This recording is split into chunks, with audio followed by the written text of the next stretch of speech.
Alright, today we're going to discuss loops. Now, what a loop basically is a bit of code that can run other code multiple times. So I can write, two lines of code, and anything sandwiched in between those two lines can go hundreds, thousands, millions of times if I so choose. So we're going to talk about a couple of different types of loops you're going to see.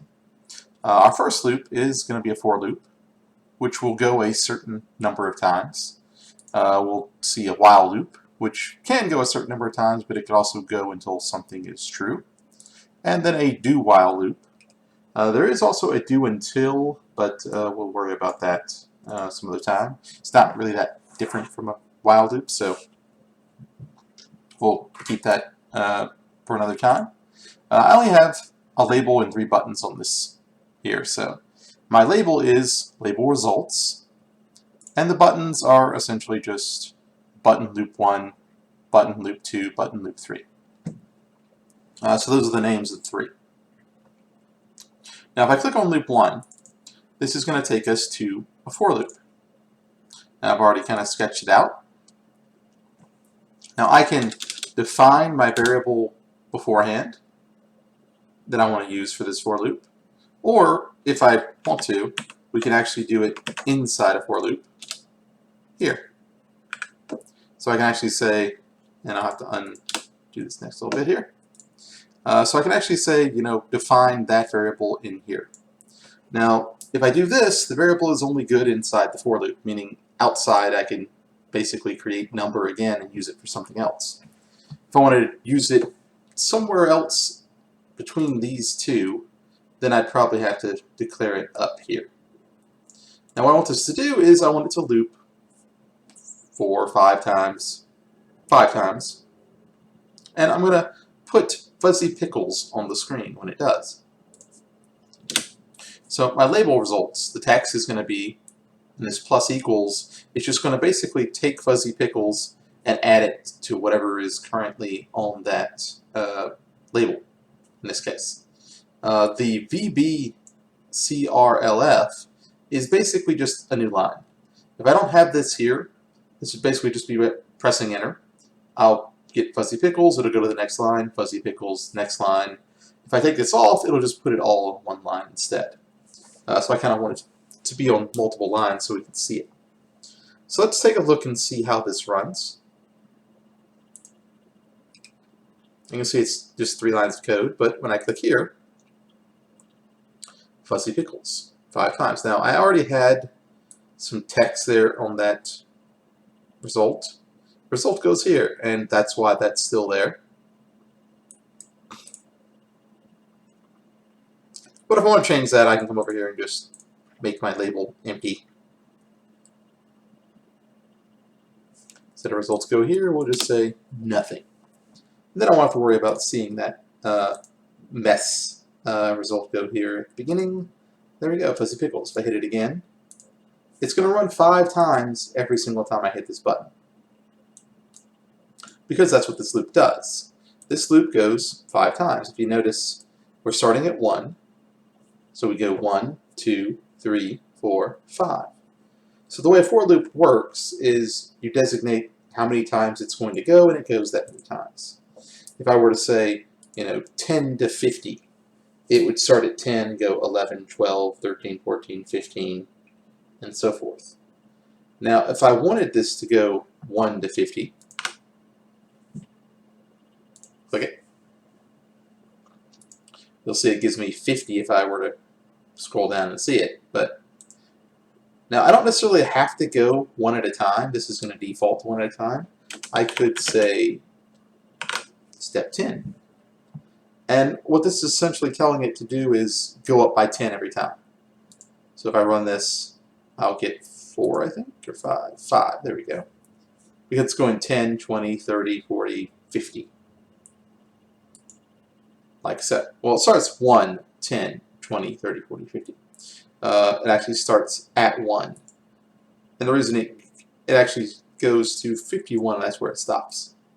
So this is going to go 5 times. Now you don't necessarily have to have the step, it just depends. There are times where I may want to go 10 spaces to the right, or 5 spaces up every time. Maybe I have an array or some data organized, and I have to jump 5 seats or 5 blocks or whatever every single time I do something.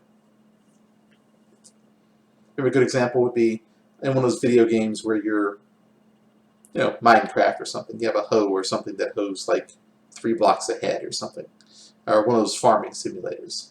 It would jump 3 blocks ahead every time. Now, this is just a simple for loop, and I could, of course, I got a couple extra little things here. We don't actually need that anymore. But yeah, I can make it go to 50. I can make it go to 5. I can make it start at a certain number if I wanted to print that number as well. Now, let's talk about the while loop. Now, for a while loop, I'm going to go ahead and just define my variables first. Now I'm going to make a while loop, and the while loop ends with end while. I'm going to do essentially the same thing, just change results, except this time it's going to say furry cheese, and then have an empty space, a blank. Now if I run this code as it is right now, I have a problem. The way this works is it's going to run while number is less than 5. Well, number is 1, so it's less than 5, right? This will run, it'll come back up here. Well, number is still 1. It'll run. Number is still 1. Number is still 1. The number doesn't actually change. And what this looks like on a program, if I were to click the first one, yay. Second one. Okay, now everything's frozen. Although it's not really frozen, but what's essentially happened is it's in an infinite loop. So I'm going to have to stop it. There's a little stop button at the top. And force it to stop. So what ends up happening is, and this is going to happen to everybody eventually when you're dealing with loops, is you end up in an infinite loop. It just keeps going because number is always 1, and 1 is always less than 5. This is the end condition. This loop will keep going until we reach that. So to fix it, I just simply have to add 1 every time. And that's what we do here. I simply say number plus equals 1. That adds 1 to it. It'll be 2, 3, 4, 5. Once it hits 5, it'll stop. Now, this is a little different than the previous one. This will go 1, 2, 3, 4, and do 5. Since I said it's less than 5, this should only give us 4 furry cheeses, so there's 5 of those. See that? 4 furry cheeses. Like that. Just like so. Now if I wanted it to go 5, I could say less than or equal to. I could change my number to a 0 instead, and it would go 5. I could change that to a 6. There's 3 or 4 ways to basically do the same thing. So, the last one here would be our do while. Do the same thing. Doot, doot, 2.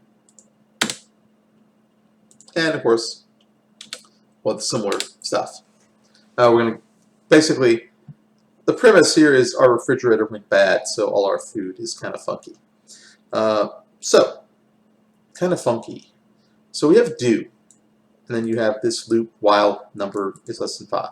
Now you notice number less than 5, that's the same thing, right? And we're still going to print things on the screen. We're going to increment by 1 every time. Now the difference between a while and a do while is the do will always run once. If I make this number 6, this loop will never run. I can click the button all day long, but nothing's going to happen here. This, if I make that number 6, it will always print sour milk at least once. Then, of course, it'll quit because it's bigger than 5. But it'll always go at least 1 time. That's the difference pretty much between a do while and a while. Honestly, if I have to tell you which ones I use the most, it would be for and while. Do while occasionally, but there's really not a lot of difference if you set it up between this and this. But there are uses. Let's say I wanted to, run a game, chess or checkers or something, and I want them to play at least once. But at the end, I ask if they want to play again. So at the end I said, do you want to play again? Yes. Well, keep looping then. It'll come back and start the game over again. No, well, then the loop ends, and my game's over. Let's take a quick look. Loop 1, fuzzy pickles, furry cheese, sour milk. And each time I click these, they'll run their respective times. And then stop. Unless I have an infinite loop, which I had here. Now, for loop is very, it's not impossible, but it's very difficult to force this to be an infinite loop. One of the nice things about it is it goes a certain number of times. That's how it's designed. Whereas a while loop, I can go a certain number of times, which is what I'm doing here, but I'm going to have that counter going up each time. I can go until a certain condition is true while you haven't hit the X button, while you haven't typed this into the box, while your name is not correct. Keep trying.